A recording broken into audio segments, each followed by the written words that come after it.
Ողջույն սերի ընկերներ, սերի բարեկամներ, ասում են մի գիժ մի քարակցում խորի մեջ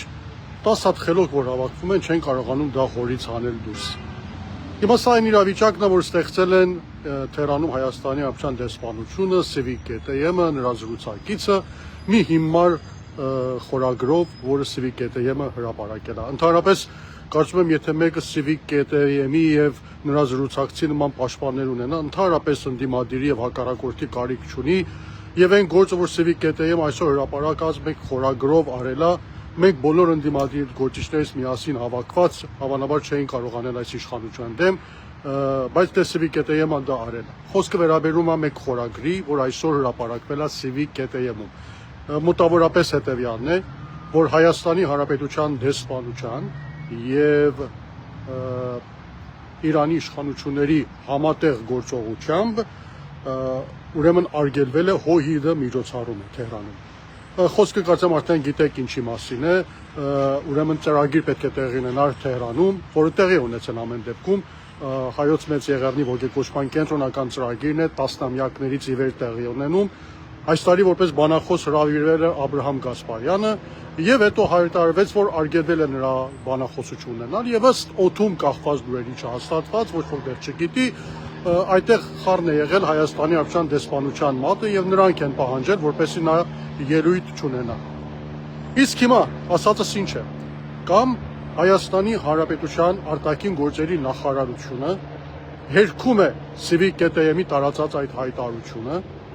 այսինքն հերքում է, որ Հայաստանի Հանրապետության դեսպանության եւ Իրանի իշխանությունների համատեղ գործողությամբ տապալվել է ՀՕՀԻԴ միջոցառումը, որ ընդհանրապես ՀՕՀԻԴ միջոցառում չի եղել, եղել է Մեծ Եղեռնի ոգեկոչման ծրագիր, հերքում է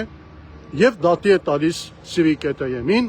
այնպես ինչպես դատի կտար ընդդիմադիր որևէ մամուլի, եթե նման մեկ հրապարակում կատարած լիներ։ Սա արտաքին գործերի նախարարության առաջի տարբերակն է։ Իսկ եթե դատի չի տալիս ու չի հերքում Civic KTM-ի նման խորագիրը, նշանակում է իր լռությամբ հաստատում է այն, իսկ դա խայտարակություն է։ Խայտարակություն այն առումով, որ Հայաստանի Հանրապետության դիվանագիտական ներկայացությունները, որոնք սվում են պետական բյուջեով եւ ներկայացնում են ոչ թե Հայաստանի Հանրապետության օրվա իշխանությանը, այլ Հայաստանի Հանրապետության պետությանը եւ ունեն գործ աշխատանք կատարելիք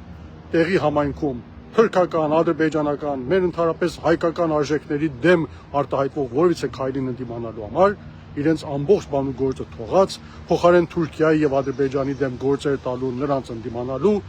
իբր թե տեղի իշխանությունների հետ համադրված կերպով աշխատում են տեղի հայկական համայնքների դեմ։ Հույսով եմ, որ արտաքին գործերի նախարարությունը կհերքի։ Իսկ եթե չհերքեց, իր քար լռությամբ հաստատեց, սա խայտարակություն է եւ անձամբ Արարատ Միրզոյանը եւ Հայաստանի Հանրապետության արտաքին գործերի նախարարությունը պարտավոր են կրել իրենց այս քայլի պատասխանատվությունը, որ Հայաստանի Հանրապետության արտաքին գործերի նախարարության իջեցրել են այնպիսի մակարդակի, Հայաստանի արտաքին դիվանագիտությունը իջեցրել են այնպիսի մակարդակի, որ փոխարեն տարբեր երկրներում Թուրքիայի, Ադրբեջանի, ընդհանրապես մեր թշնամիների դեմ կռիվ տալու իրենց ամբողջ ուժով, ներդրումով, բոջոբոջով այսօր լծված են հիմա ընդդիմադիր տեղի ընդդիմադիր հայացքներով համայնքի ներկայացուցիչների դեմ գործեր տալով կամ նման միջոցառումները կանխելով։ Սպասենք Հայաստանի Հանրապետության արտաքին գործերի նախարարության արձագանքին եւ խնդրում եմ ընկերներ, բարեկամներ, սա տարածեք, որտեղ սա կարևոր թեմա է եւ կարծում եմ այս կապակցությամբ անպայման պետք է արտաքին գործերի նախարարությունը իր հստակ դիրքորոշումը ունենա։ Առայժմ այսքան, ես հիմա գնում եմ մասնակցելու այստեղ Թուրքիայի դեսպան հյուպատոսության դիմաց կազմակերպվելիք միջոցառմանը եւ հնարավոր եղավ այնտեղից նույնպես կրկին լայվ կունենամ ձեզ հետ։ Շատ շնորհակալ եմ։